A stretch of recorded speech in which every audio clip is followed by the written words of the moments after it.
Kasako Media, tunaangazia maisha, tunaandika kesho.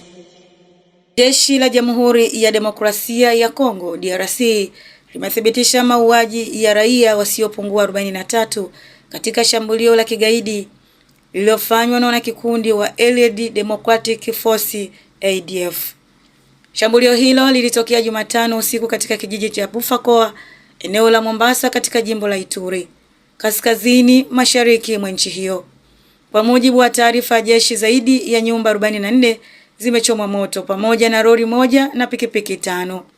Alisema, tunalaani vikali vitendo hivi vya kinyama ambavyo vinakiuka utu na haki za msingi za binadamu, alisema Luteni Jules Ngongo Tishikudi, msemaji wa jeshi la DRC katika jimbo la Ituri.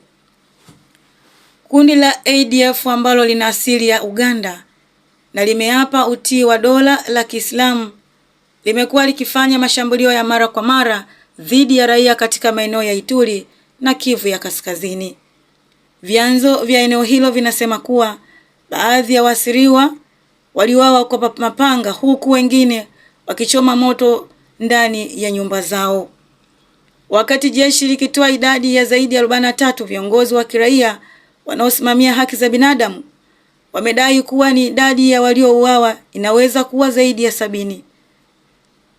Deudon Losa, mratibu wa jumuiya ya kiraia Ituri, amesema hofu imeenea katika eneo hilo huku wakazi wakikimbia makazi yao kwa hofu ya mashambulio mapya.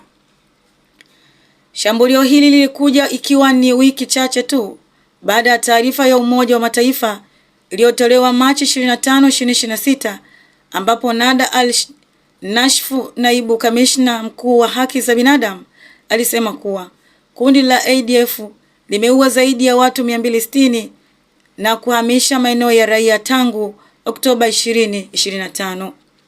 Licha ya operesheni za pamoja za kijeshi kati ya DRC na Uganda zilizozinduliwa mwaka 2021, kundi la ADF linaendelea na mashambulio yao dhidi ya raia katika eneo hilo.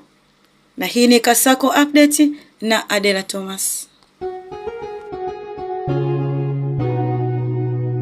Kasako Media, tunaangazia maisha, tunaandika kesho.